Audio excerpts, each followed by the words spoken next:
say Monday through Friday from now on, Steve. Right.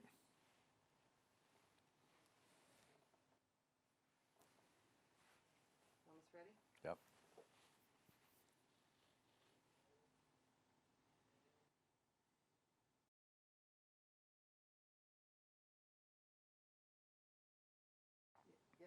5, 4, 3, 2, 1, go.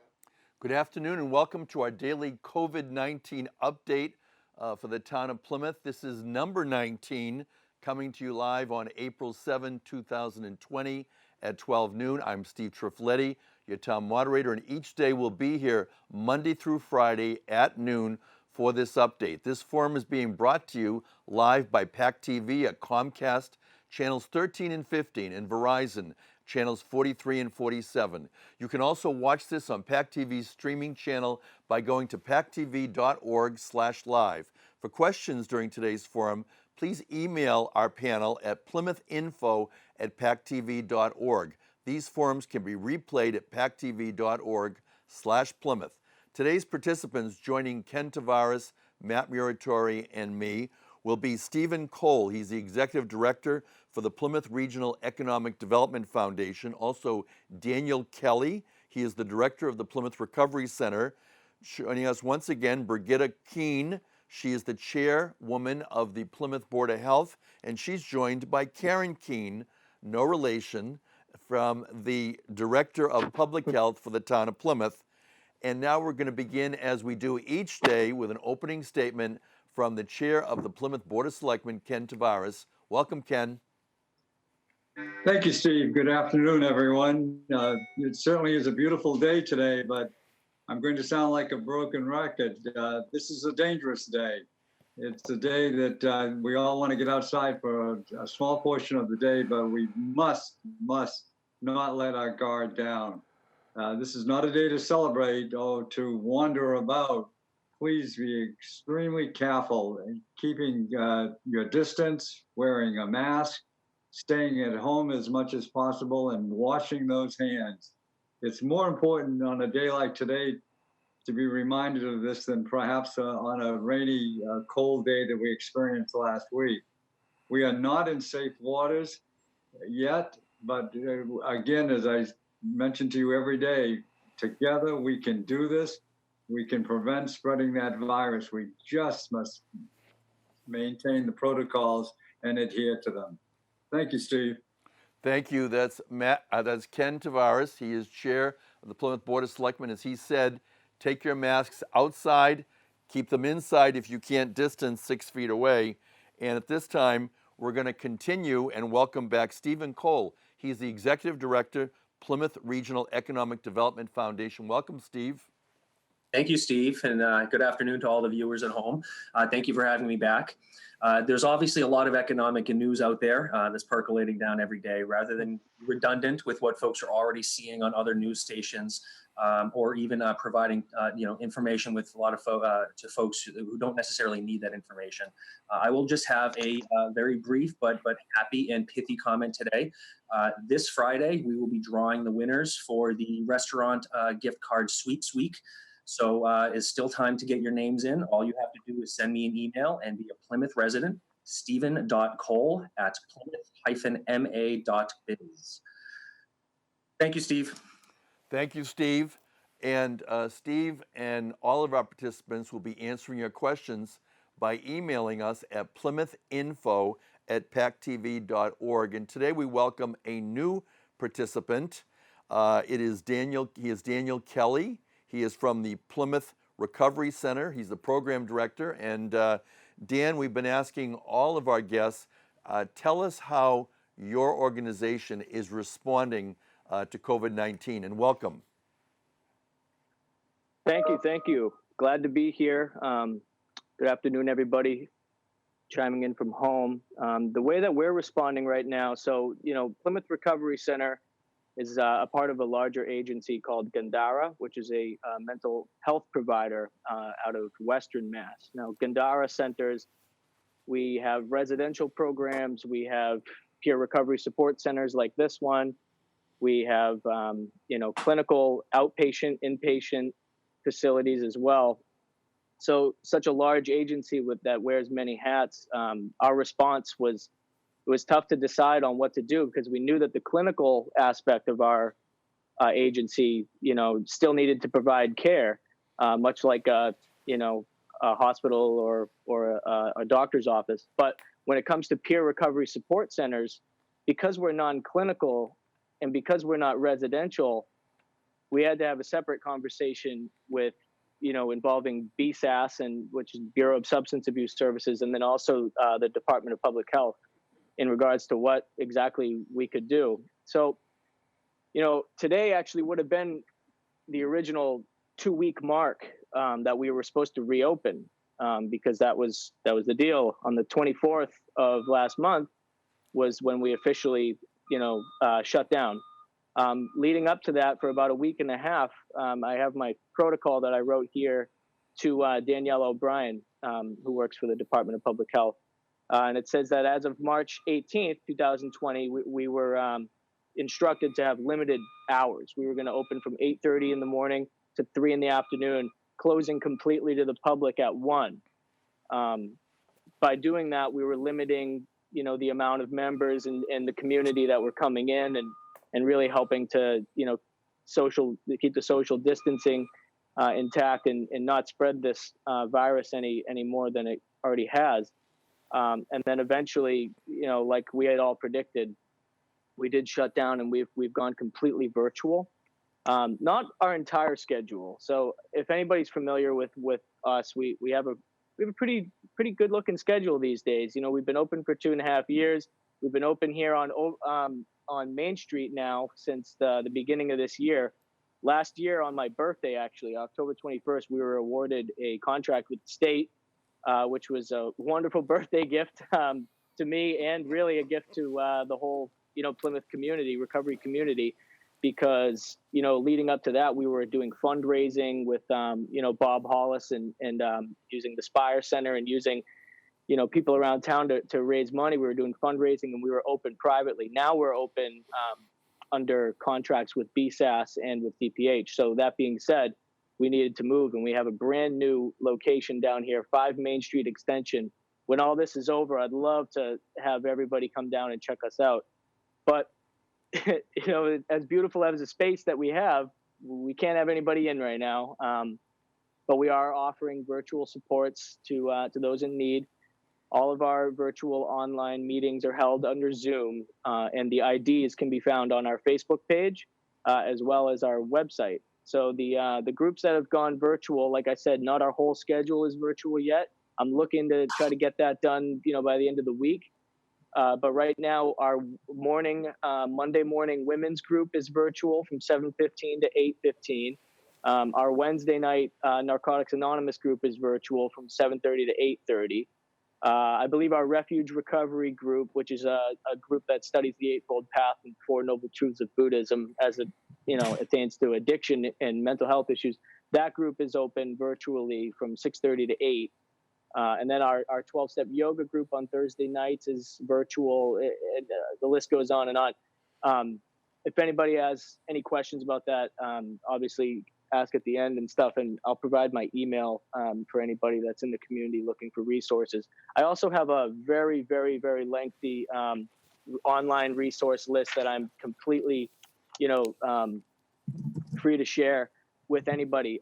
Those, have very, very multiple pathways. We have everything from traditional 12-step to smart recovery and the mass substance use helpline and all these different Zoom meetings and online support. So that's what we're trying to do. We're trying to stay tech savvy. We understand that a lot of our membership, being in early recovery, doesn't necessarily have proper access to, a computer or a lot of times, even as simple as a smartphone, So keeping that in mind, we are trying to up our social media content and trying to stay ahead of this thing and trying to support people the best we can. It's a very strange time to be, recovering, but to be in early recovery, I could only imagine, what this would feel like. I mean, just the other day, I was grabbing a few things at the store, and I saw one of our members that he was looking pretty rough, and I asked him how he'd been, and he said during this whole thing he just panicked and he couldn't help himself, and he ended up using. But we hope he makes it back to wherever he needs to be, and we pray for him to be safe. But that's the kind of stuff we're dealing with right now. It's just a very strange time to be doing this. Thank you. But there is hope. We're here and we're offering the support. So if anybody's looking for anything, you can find our Facebook page, Plymouth Recovery Center, on Facebook. If you message the Facebook page, you'll get me or you'll get any of my other staff. I was able to hire 5 people this year because of our new grant. So I got some great staff. You can find all kinds of online supports on there. We're doing one every day from 11 to noon. The ID is on there. So yeah, we're doing the best we can right now. Thank you. That is Dan Kelly. He is the program director for the Plymouth Recovery Center, and we know that he is providing support to the community. Also, people in the medical profession are doing telemedicine, telehealth. Clinicians, I know my wife told me that today she had FaceTime scheduled with some of her patients, so people are still out there in the community supporting through virtual counseling.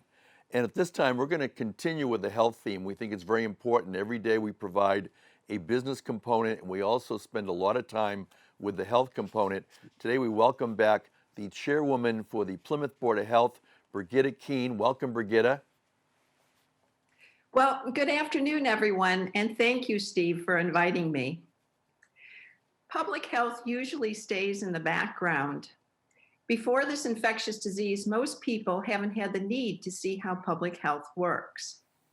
One of the silver linings in this cloud we called COVID-19 is that more citizens are getting an understanding of how their government works for them. And through the hard work of our town moderator, this happens each day now for Plymouth residents. Keane and I represent the 2 key groups responsible for public health in Plymouth. This is how we work together each day, whether there is a serious infectious disease threatening our citizens or not. The Board of Health, which I am the chairperson of, is responsible under state law and town charter to protect the health of the public. Our role is to enact and refine regulations, which are laws, and pass motions and resolutions to protect the health of the public. The Department of Public Health, which Karen runs, in her role as director, reports to the town manager to uphold, implement, and enforce regulations and bylaws. I like to think of it a bit like the show Law and Order. Laws are made by politicians, but enforced by different people. In public health, the Board of Health makes the law and the Department of Public Health provides the order, the implementation, and the enforcement. Last Friday, and of course you're going to hear from Karen next, this is how we work together in this dyad team. So last Friday, the governor shed more light on a new and innovative approach to lessen the impact of the virus. This approach, these approaches are called Contact Tracing Collaborative. And it's through the Academic Public Health Volunteer Corps, and it's being implemented through the Massachusetts Health Officers Association. This is why I mentioned the Governor's Contact Tracing Collaborative. Plymouth will begin to receive these resources because it's important to know who has been in contact with whom while the incidence of disease is still increasing. It's a big job and the department will need help. It's not the perfect answer, but as our governor says, it's a step in the right direction. It's not too late. All of us in public health work together now under the governor's directives for lessening the impact of the COVID-19 disease. Governor Baker has been given us clear directives and a clear organizational structure to do our job for the citizens of Plymouth. Again, it's called LBOH, which is Local Board of Health, which is the Board of Health working collaboratively with the Department of Public Health as one unit. So why is this collaborative for contact tracing so important? It's because we have reached the point where the disease is spreading through community transmission. Community transmission means the sick individual did not have relevant travel history or exposure to another known patient with COVID-19. So let's let that sink in for a minute. Community transmission means that the disease is spreading without the ability to know exactly how it is spreading. But it appears from studies that it spreads from people who have the virus but don't feel sick. Community transmission is now taking place in Plymouth. If COVID-19 continues to spread in Plymouth, we must all do what we can to keep each other safe. And you just heard our select board chair, Ken Tavares, stress each and every time he comes on this show that we all need to do what we must do in order to keep each other safe. So steps that everyone can take to slow the spread of the virus include limiting your movement in the community to only essential needs such as groceries and pharmacy, pickup of restaurant food, but really only essential needs. Plymouth beaches are closed because people have a hard time breaking old habits and staying apart on beaches. The beaches are closed whether you see signs up or not. Wear cloth face coverings in public settings where other social distancing measures are difficult to maintain, such as the grocery stores and the pharmacies, that essential movement that you need to make in public. This helps people who may have the virus and do not know it from transmitting it to others. A better way to think about face coverings is this. The face covering is a signal to others that you care about them. Again, it's a signal to others that you care about them. It establishes a new social norm. 2 or 3 weeks ago, having a conversation with a neighbor 6 feet apart felt funny. Now it feels uncomfortable if someone is closer than 6 foot separation. Our personal space has changed to 6 feet. The same will happen with face coverings or masks. If I see somebody without it, I think, why aren't you protecting us? Now, when we are out with others, we cover our coughs and sneezes with a face covering. Please be respectful of your neighbors and friends and our environment. Don't throw used gloves or masks on the ground. Keep a bag in your car and dispose of protective gear there. Wash your hands often with soap and water. We can't stress this enough, but I'd like to say when you do, please make sure that you aren't so vigorous that you break the skin, because you actually don't want abrasions on your hands, and put some cream on them so they start, they keep healthy. Avoid touching your face. We can't stress that enough.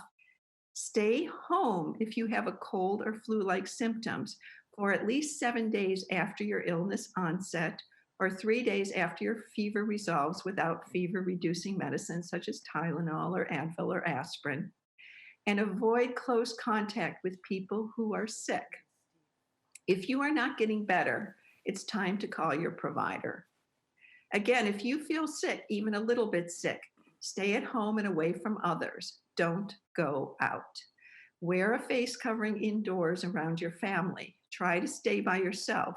Call your health provider with your symptoms, and please wait for instructions. Your health provider knows how to give you instructions that they can tailor make to how you express how you feel. So for just one more minute, Steve, if you don't mind, I'd like an email that I received just a moment before I dialed into this show. And it says, and the reason I want to is because it's representative of a lot of emails that I've received in the last few days. It says, "Hi, Birgitta. I know you are scheduled to be on TV on Steve Triffletti's update. I was shocked to read in the OCM story about the lack of tests and testing in Plymouth. Without real widespread testing, we have no idea how many active cases we have in Plymouth. The numbers given out are meaningless. It will be 10 times the numbers reported if testing ever does get started. 50 tests per day doesn't cut it. We will never know in Plymouth the true extent of the infection here. This is an extremely serious deficiency, and unless we get it fixed somehow, we will not win this battle here. Please speak to this at noon. Thanks, Birgitta. This is, again, representative of many emails I've gotten lately. And yes, in Plymouth, we are trying hard to get our testing facility up and running. But this is a drive-through facility, and it is going to be coming online. There are a few details left for us to work out. But the facility will only be open for those at the front line, those that are exposed each day and are vital force at the front lines. So what's going on here? Testing is available to those that are inpatients at the hospitals. Again, also, testing is available. When you feel sick, please call your provider and you will receive instructions. You will be put in line for a test when you meet the criteria, which will be explained to you. The testing facility is to expedite testing for frontline workers. That's the one that you read about in the Old Colony Memorial, the drive-through. When the number of tests available can keep up with the current demand, the drive-through will be open to the public at large, but only with a physician order. An order will be available to those without a physician when tests are available to open it up to those without physician. While this is not ideal, it's also the tests are not, they're allocated by protocol. I can't emphasize that enough. There's still a resource that has to be allocated by protocol. I'm hopeful that everything that I've shared with you today is helpful. And now back to you, Steve, and thank you very much. Thank you. And those are certainly words to live by from the chairwoman of the Plymouth Board of Health, Birgitta Keane. And as I said earlier, she's joined today by Karen Keane, who is the Director of Public Health of the town of Plymouth. Welcome, Karen. Karen? Hello? Hello. Good day, Karen. And Karen, let us know what's happening with the Department of Public Hello. Health in the town of Plymouth. Karen, get, And we're losing. Karen, can you hear us? No. I can hear you now. Can you hear me? Okay, yes, we can hear you. Go ahead, welcome. Okay, great. Thank you. So this afternoon, one of the things I wanted to touch upon that's happening here in our town is we have something called a cluster event. And a cluster event means that there are cases that have been grouped together. And our cluster events are happening in two of our long-term care facilities and nursing homes. So what happens when a cluster event occurs is the public health department works closely with those nursing facilities. It's important that those residents remain in the nursing facilities. I've had several phone calls from family members who are requesting that they remove their loved ones, bring them to a hospital for testing, and then bring them back. That's not the way that we would encourage anyone to follow, because there may be a circumstance. I know of one particular location that if a person leaves the facility for any reason, they'll have to do a 14-day quarantine some other place. So it's important that we keep the residents in the nursing homes because they may not be able to go back. To assist with that, the National Guard has been brought in to conduct testing on site. So people who are showing symptoms do have access to testing. They're being tested. The test results are going to the state. They're being processed accordingly, and they're being reported back to us here in town. So I want everyone, sometimes people hear things, and then as it goes down the line, things get a little bit misplaced or exaggerated. We do have events happening currently in our nursing facilities. We are well aware of them here at the Public Health Department, as is the Board of Health. We are working together with these facilities. We have open communication with these facilities on multiple times during the day. We are keeping track of who is being tested and what the test results are. And the facilities are reaching out to the loved ones of the residents, both verbally immediately when the test results have been returned, and also in written form with correspondence to the person of contact.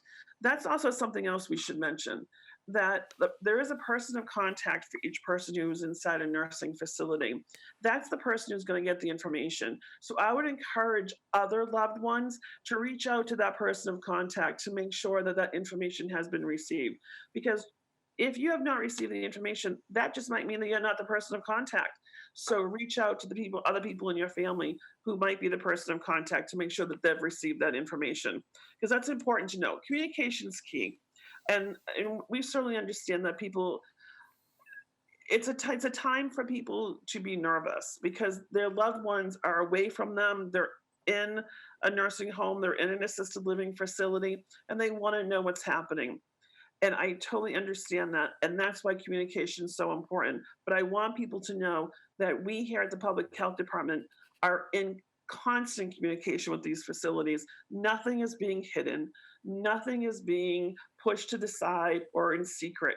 Everything is open and the communication continues constantly.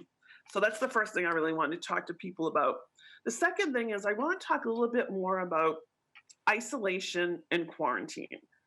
Now, when someone is tested positive for the coronavirus, COVID-19, they receive a form that looks like this. And it talks about information and guidance for persons in isolation due to COVID-19. And it goes on to say that you are required to isolate, which would separate yourself. It means literally separate yourself from everyone else because you have been diagnosed as a confirmed case of infection with 2019 novel coronavirus COVID-19. During the isolation period, you may not have visitors in the location where you're isolating. So that means if you live in a home and you're sharing quarters with your family, you really need to pick one spot in that house that's going to be for you. And that's where you're going to stay and other people are not going to enter. Your local Board of Health and the Massachusetts Department of Public Health will work with you to identify anybody, including household members, who are considered to have been exposed and will make required quarantine recommendations. We'll get to that next because there's another form.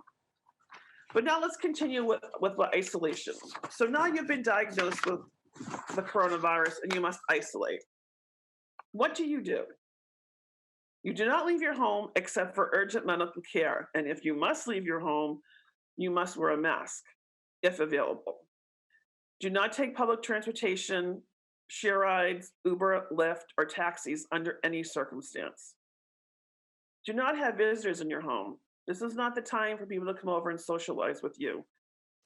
If possible, people should not be living in your home while you are in isolation, if that's possible. If not, like we said before, pick one room, and that's the room that you'll be staying in.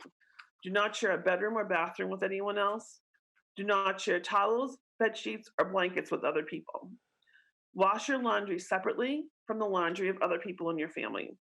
Do not share eating or drinking utensils with other people. This is for everyone. Cover your mouth and nose when coughing or sneezing and throw tissues away in a lined waste container, then wash your hands. Wash your hands often, as Birgitta said, with soap and water for at least 20 seconds. Anyone that you come in contact with your household should remain aware of their health and watch themselves for the following symptoms. These are symptoms that everyone should keep in mind because these are the symptoms that are for coronavirus. Do you have a fever? Is the temperature over 100.3 degrees? You should take your temperature in the morning and at night. Other symptoms include cough, difficulty breathing, shortness of breath, chills, stiff or sore muscles, headache, or diarrhea. So those are symptoms that you should keep track of while you're in isolation, but they're also good for everyone to know because these are the symptoms that everyone should look for in case they're concerned about coming down with coronavirus. Wear a mask. Wear disposable gloves if you need to have direct contact with anything else and handle your dirt, or when you're handling your dirty laundry. Other advice, and this is important again for everyone, it's specifically on the form for those of us who are in isolation, but it's important for everyone to know. To keep germs from spreading, use gloves, tissues, masks, and other trash, and then put them in a bag, tie the bag closed, and put them with other household trash. Laundry may be done in a standard washing machine using warm water and detergent. Bleach may be used, but it's not needed. Do not shake out the dirty laundry and avoid having your dirty laundry touch anyone's skin or clothing. Surfaces in the home that you touch or that become dirty, perhaps with your body fluids, should be cleaned and disinfected with the household disinfectant according to the directions on the label. Always wear gloves when cleaning.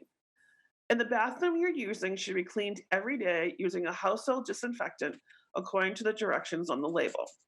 Now, this information is given to anyone who tests positive for coronavirus and either through their primary care physician, the hospital that they are at, or through our office here at the Department of Public Health. The reason I want to share with everyone in the audience today is because some people may feel they're having symptoms of the coronavirus, but they're not going to be tested. So these are things that you can do yourself at home in order to make sure that the virus does not spread to other people that you live with. So that's isolation. Now we talk about the family members, or we call it close contacts. So now someone that you know has been diagnosed with the coronavirus. You now have become what's called a close contact. You are you are required to quarantine. What that means is you need to stay at home for 14 days. You should not have visitors in your home. Do not leave your home except for urgent medical care. Wear a mask. Do not have visitors. To the extent that it's possible, stay 6 feet away from other people in your home. Again, social distancing. If possible, use a separate bedroom and bathroom.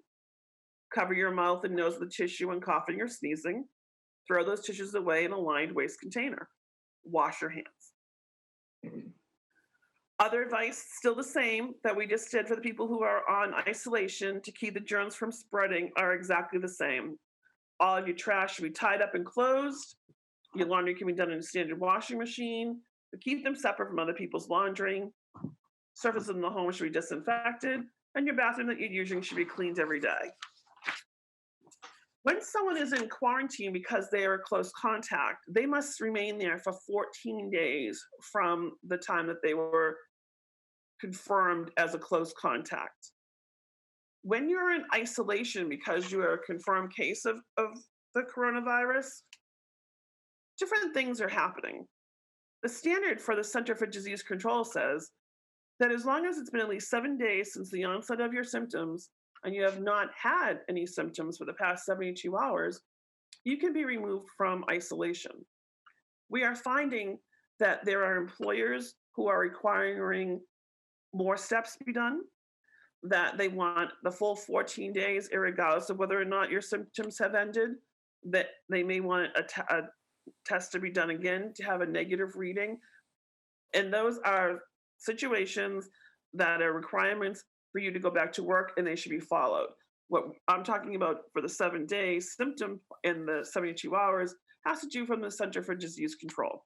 So those are important things I just wanted to mention: isolation and quarantine. Also, some of the phone calls, actually a lot of the phone calls that we're getting here at the Department of Public Health have to do with open spaces and people utilizing open spaces. It's wonderful, as Ken Tavares mentioned earlier, that we're having warmer weather. However, we must be so cognizant of when we're even out in the open that we remain social distancing. You must remain 6 feet apart from the person that's closest to you. That's the way we're going to stop the virus from spreading. Also, if you do have to do either a visit to the grocery store or CVS or other of these essential businesses that are still open, please consider sending one person from your family. We're seeing instances where entire families are gathering up in the car and going off to one of the essential businesses that is still open and doing their business inside that store, with their children. And that's not the true definition of social distancing. Should you need essential materials, send one person from your family in order to gather up the materials that you need, whether it be food or prescriptions or other essential items.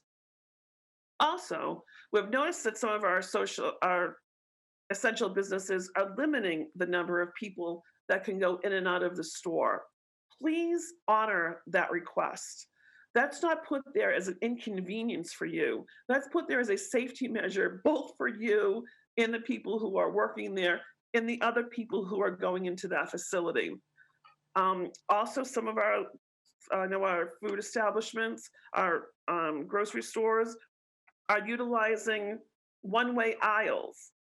Again, not to inconvenience the customer, but to really help the people who are in there adhere to social distancing so that we can remain safe.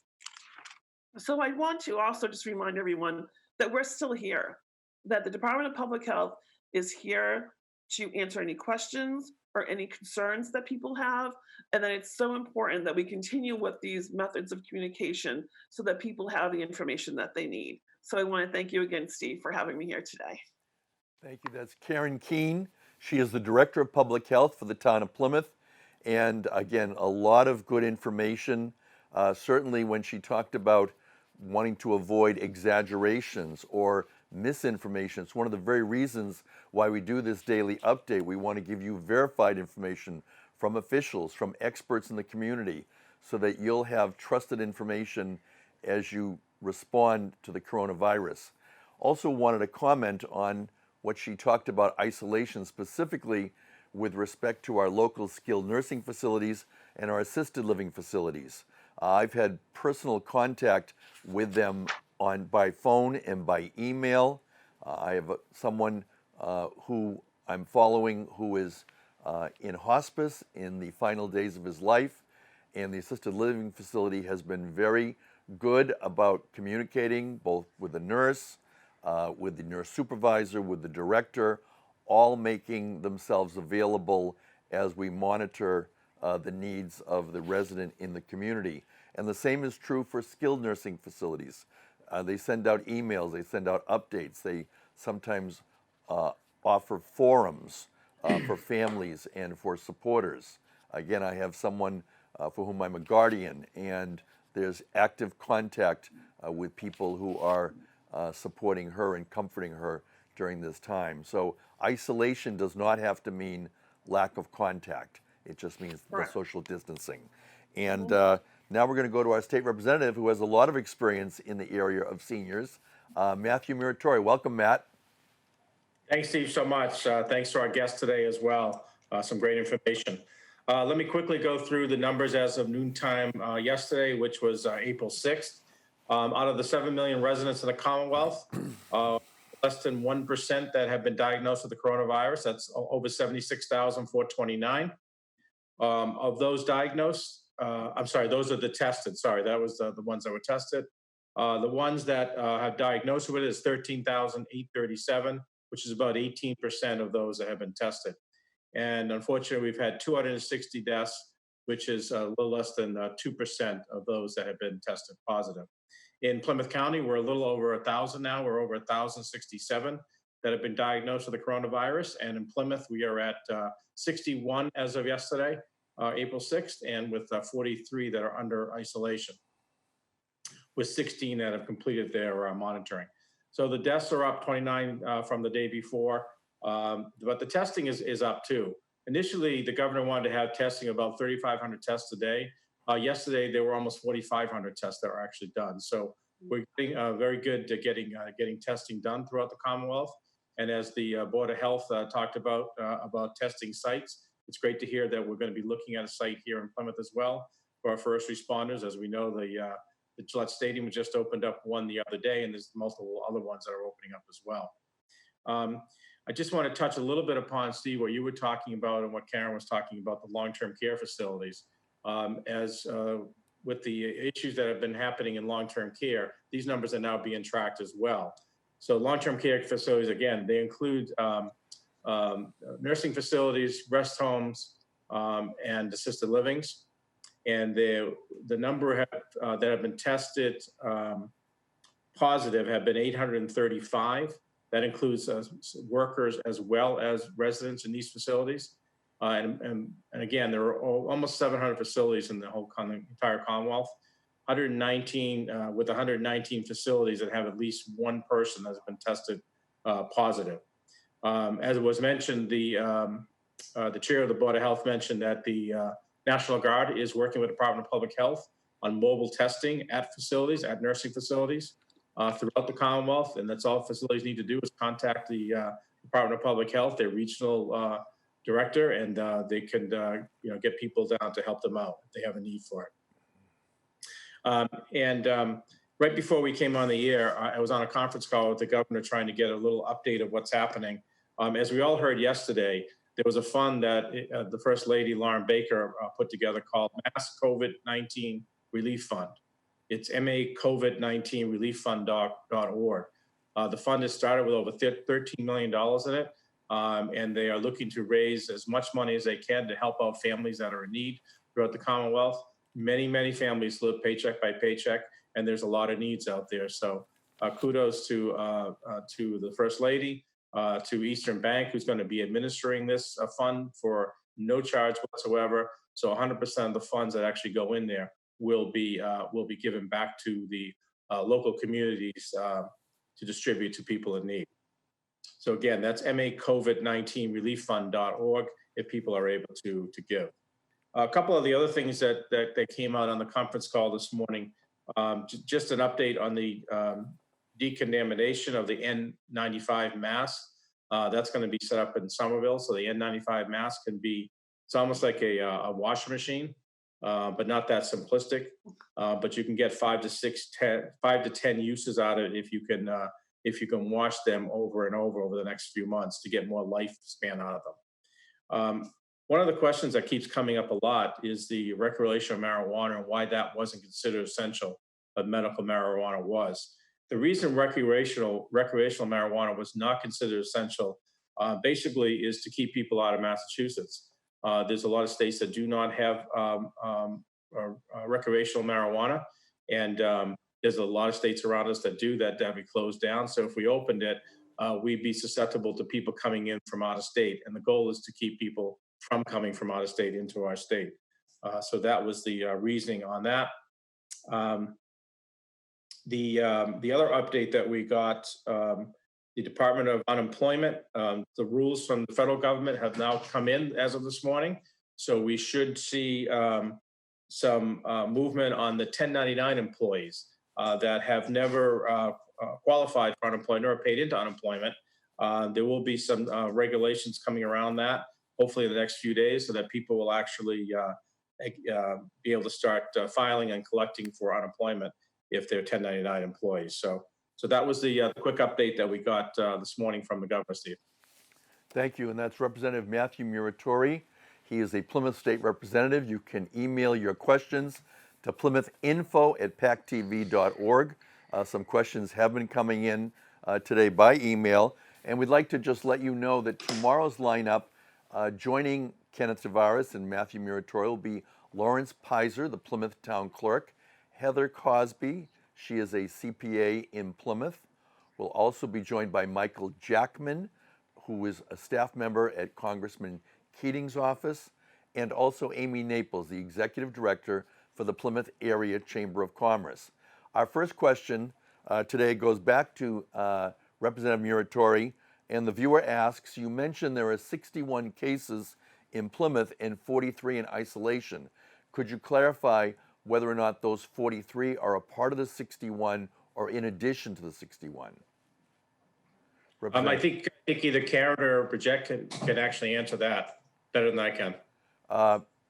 Let's go to the Board of Health. Birgitta, do you know the answer to that? I would, thank you, Matt. I would defer to Karen because she's the one that is actually doing this work, feet on the ground. Please, Karen. Thank you. Karen Keane is the Director of Public Health in the town of Plymouth. And the question is, we have 61 residents who have been tested and determined to be I'm positive. sorry, I lost you. We can hear Karen, we can hear you, Karen. So, and we saw you for a minute. And Karen, if you can answer the question, of the 61 people who tested positive, are the 43 in isolation in addition or part of the 61? And I think we've lost Karen. So, So Matt, let me answer that question. all right, Birgitta. We have had 61 people test positive for coronavirus in Plymouth. Of those 61, the difference being 20 have come out of isolation. So those are not additive. That's the total. 61 total since we started testing have tested positive in Plymouth, and 41 are still in isolation, and 20 have come out of isolation. Thank you. Questions can come to plymouth.info@pactv.org. The next question I'm going to be asking Stephen Cole, if you might be able to answer. And the viewer asks, would a landscaping company be considered an essential business? Stephen Cole. That's a great question, and I will tell you why. I am myself looking for a landscaper to help me rake up the winter's leaves. I will be researching that, frankly, and I can get back to you on this. I have Matt's waving his hand. It looks like Matt might have an answer for this. And Matt, if you have a recommendation for me in Buzzards Bay, I'll take Mathew it. Muratore, who may have an answer. Matt, can you respond? Yes, landscapers was determined early on to be essential workers. Thank you. Thank you, Matt. And for those of us that are essential employers, it is worth noting that we can constantly be reviewing our protocols. In our office, early on, we started with the hand sanitizer and the mask and the gloves, but we moved on. We've now designated one room off of the lobby to be the room that is going to receive the mail from UPS, from FedEx, from the U.S. Postal Services. We're trying to limit any contact at all between the staff and outsiders when it's not absolutely necessary. So we ask all of the essential businesses that stay open, continue to review and revise your protocols to provide your both your employees and your customers, your clientele, with as much safety as possible. We're going to continue now and go back through all of the participants. You've all had a chance to hear each other today. We'd like to hear your final thoughts and the messages you'd like people to take away from this forum. We're going to begin with Stephen Cole, the Executive Director for the Plymouth Regional Economic Development Foundation. Steve, what do you want people to remember? Thanks again, Steve. I want people to remember that we're going to get through this. It's going to happen, probably not any predictable timeline, but I want to encourage folks to continue to participate in the economy safely. And that's one reason why we're doing our gift card program. We're taking a little bit of a lead from the U.S. Chamber and the Plymouth Chamber. We're going to put our money where our mouth is, and we're going to encourage folks to engage in the economy as best they can, as safely as they can. So that's why I'm going to remind folks again that up until Thursday at midnight, we will be accepting enrollment into the Plymouth Foundation gift card giveaway program. All you have to do is be a Plymouth resident and send an email to me. Thank you. And that's Stephen Cole. He's Executive Director, Plymouth Regional Economic Development Foundation. We're now going to go to Daniel Kelly, who does important work as the Program Director for the Plymouth Recovery Center. Dan, what do you want people to remember from today's program? Yeah, I guess kind of like what Stephen was saying, in a nutshell, just keep the hope alive. Just keep taking the necessary precautions. Everybody stay safe. Everybody stay home if they can, and just the essentials. And, the social distancing thing is really what's going to save us here. So if anything, just stay positive and stay out of harm's way if you can. Thank you, Daniel Kelly, the Program Director for the Plymouth Recovery Center. And Birgitta Keane, you are the Chairwoman for the Plymouth Board of Health. What does the Board of Health want Plymouth residents to remember? What's the most important thing?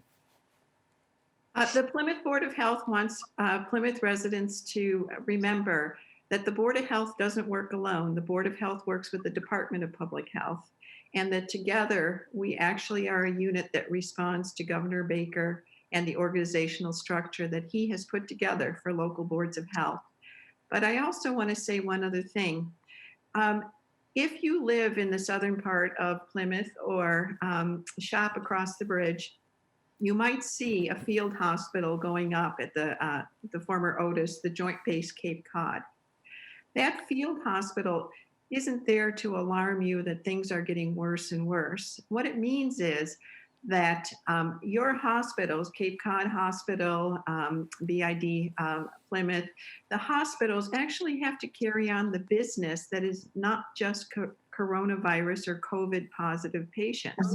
They still have strokes and they still have heart failure, they still have babies being born, all of those sorts of things. So when a person who has been in the hospital with COVID-19 is recovering, they can't yet go home.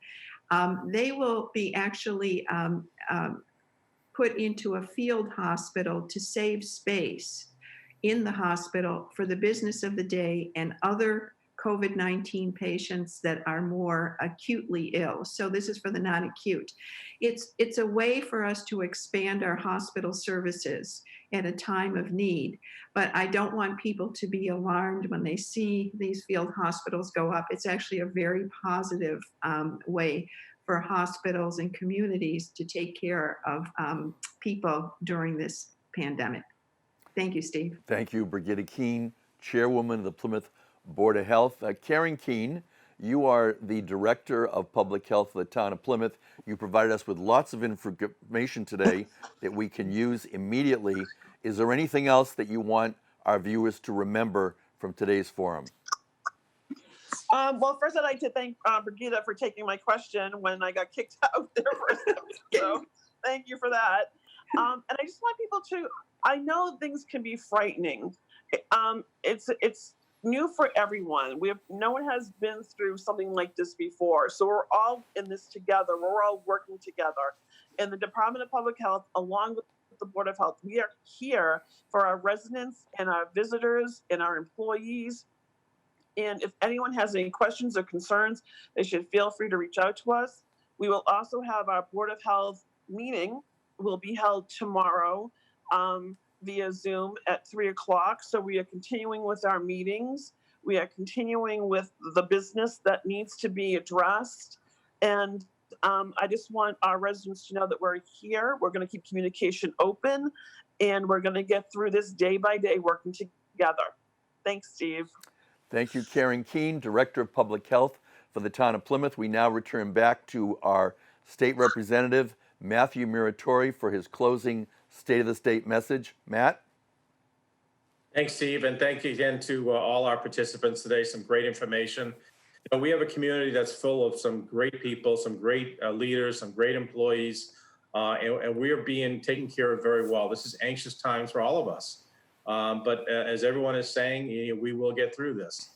And I'll leave you with my 3 messages as I do every day. Stay informed. Stay informed by contacting mass.gov/COVID-19. Ask questions by calling 211. Get alerts by texting COVID-MA to 888-777. Or if you have questions on your health, go to buoy.com/mass. That's BUOY.com/mass. And again, the more we can come together by staying apart, the quicker we'll get back to the people we love and the things we love to do. So thanks again, Steve, PAC TV, and all our essential workers that are out there taking care of all of us and keeping us safe. Thank you. That's Plymouth State Representative Mathew Muratore, and he reminds us that we are all working together. You're seeing on a daily basis that your elected and appointed officials are in constant communication. Yesterday, we had Congressman Bill Keating on one of our forums working with us. Every day you see someone from the state and you see local officials such as Selectman Chair Ken Tavares, who has been with us each day and provides us with a closing statement. Ken. Thank you, Steve. We know as elected officials and folks that are heading up different agencies and groups that you are bombarded with information every day. and it becomes somewhat frustrating. But I think that if you feel that way, you know that there's someone available to answer a question for you. And at the end of all of this, just use common sense. That will guide you through this crisis. Again, just use your common sense. You have it, you've demonstrated it. You're doing well, Plymouth. Keep it up. Thank you.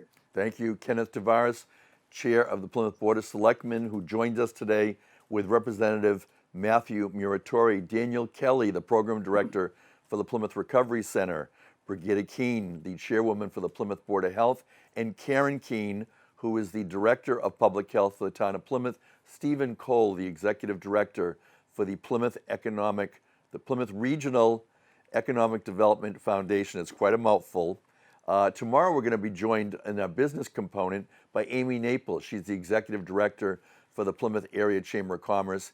And Ken, Matt, and I will also be joined by Lawrence Pizer, Plymouth Town Clerk, Heather Cosby. She is a CPA from Plymouth, and we'll also be joined by Michael Jackman, who is a member of the staff from Congressman Bill Keating's office.